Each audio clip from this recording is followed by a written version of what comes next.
So if you want the higher ESS, okay, you want the higher ESS.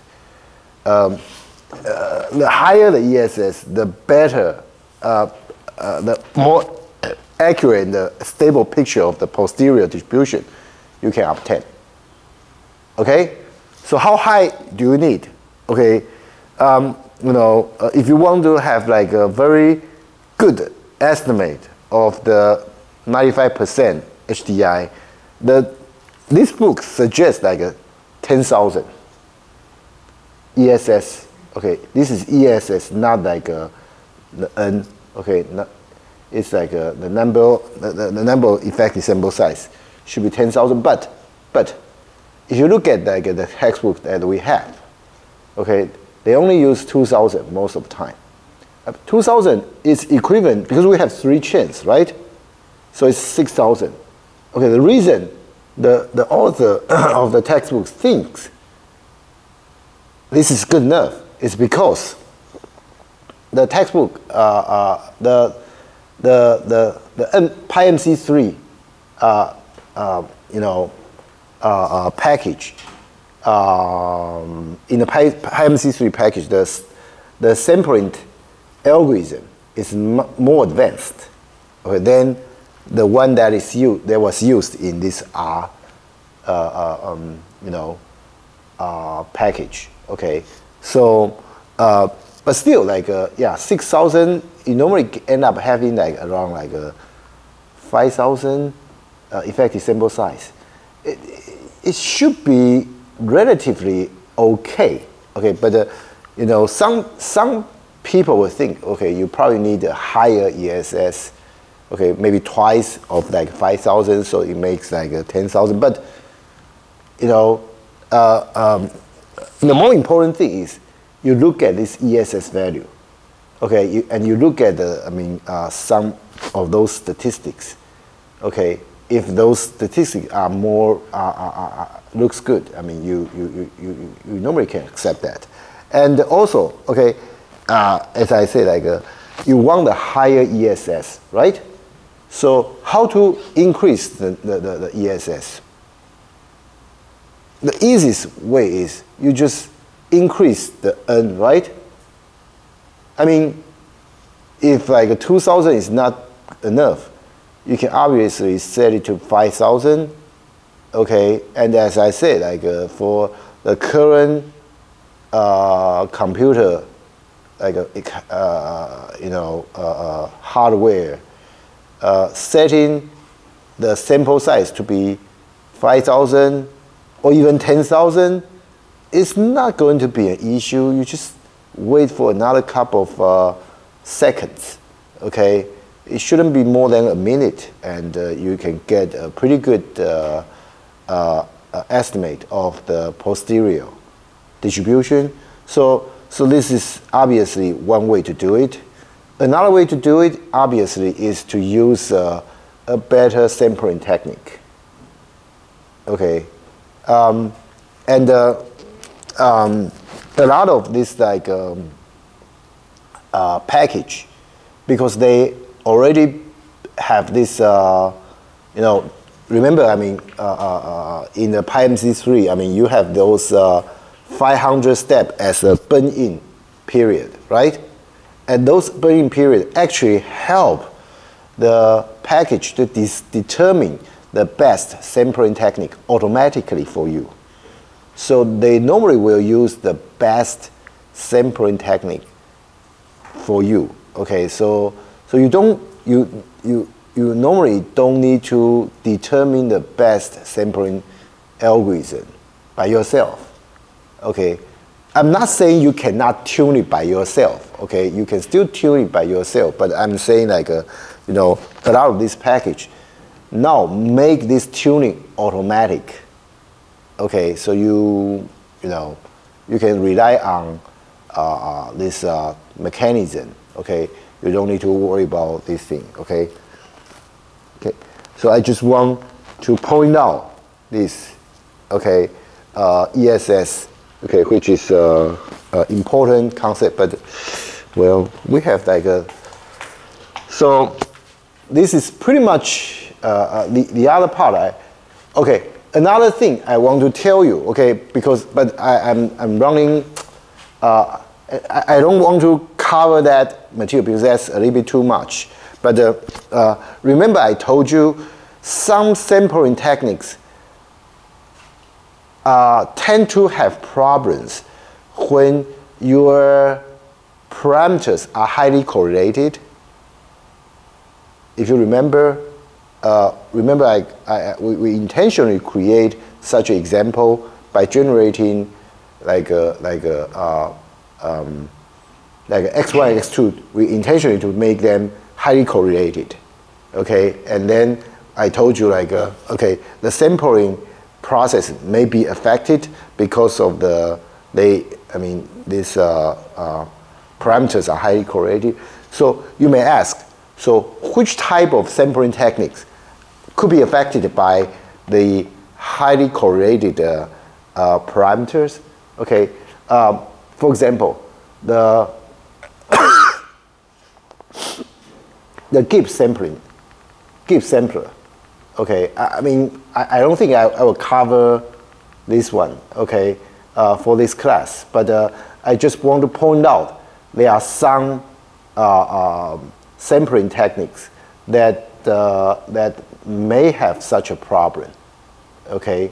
So yeah, this is one of the example, okay, that could have this issue, okay, when your parameters are highly correlated, okay. So yeah, so I think because obviously Gibbs sampling is a lot of stuff to cover. I think I will skip that. Because to be honest, even the Gibbs sampling is no longer considered advanced. Okay, the one that I used, in the mcmc-6 is much better than what the Gibbs sampling. The Gibbs sampling. The reason to talk about Gibbs sampling in the previous textbook, one of the reasons is because Gibbs sampling is kind of related to Metropolis algorithm, so it's easier to understand. Okay, but Gibbs sampling is a kind of special sampling technique. Each time it sample one dimension. Because you see, in a higher dimension parameter space, normally you just use a n-dimensional Gaussian distribution, right, to decide a proposal distribution, right? So in some sense, you can jump from when you jump, you change not only one parameter, you change all the parameters, right? That's a Metropolis algorithm is doing.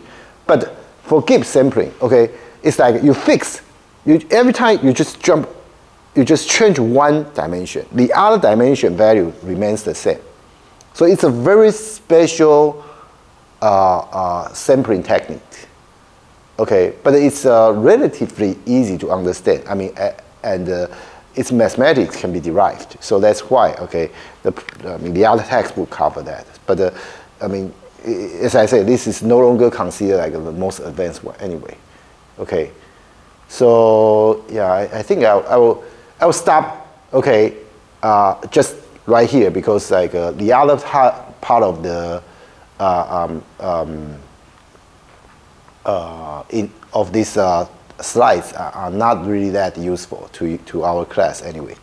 So yeah, it also talk about the impact of smaller ESS, but I think you don't need to worry about that. Okay, this is also, remember another field, Monte Carlo standard error. Okay, this is also something you can consider. Okay.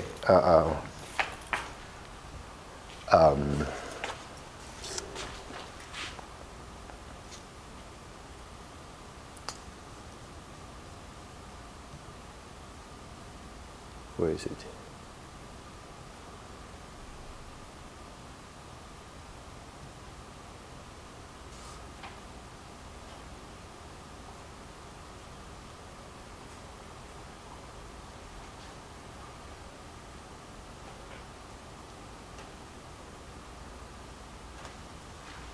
This is MC arrow, this one.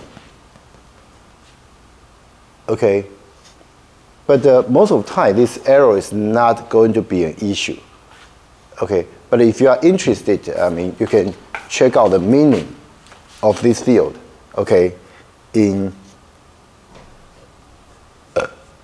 oops, sorry. Where am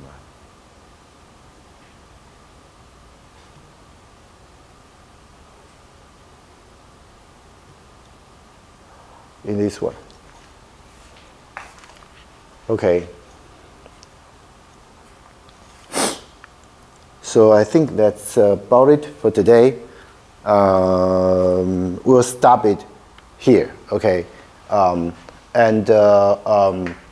Next time we will start from the generalized linear model, which is like I considered, okay, that let me see, next time.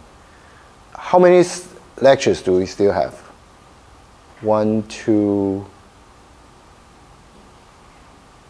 We have, because the week after next I will be out of country, right? Is that right? I mean, I'll be out of town, out of country on the 16th, May 16th. So today is May 3rd. So May 16th, yeah, it will be next week, right? So next week we'll have class. The next week, I mean, we don't have class. And then after I come back, we'll have one more lecture, right? 1 or 2. Yeah, one more, I believe. Let me check.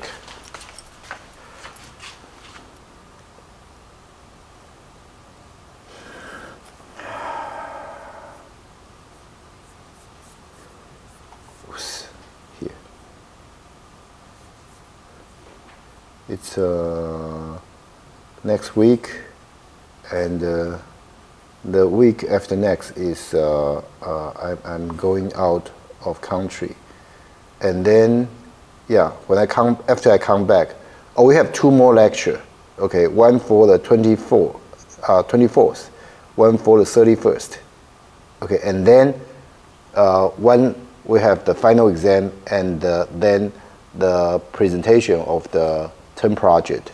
Okay, so let me remind you once more. Okay, the final exam will be on the June 7th. I'm sorry, June 7th, and June 14th will be the project presentation.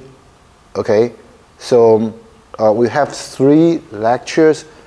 I will see, you know, what I can do about it, because like I'm not sure if I can talk about like model comparison, because like I probably need more than that amount of time. But anyway, okay, we should definitely have enough time to talk about generalized linear model. But as for like whether or not we are able to finish one more chapter, I mean, let's see what I can do. Okay, yeah, and I will make sure to upload the sample final, okay, to the EE class for you guys before I go out of town, out of country. Okay. So any question? If no question, that's it for today. Okay. Thank you very much.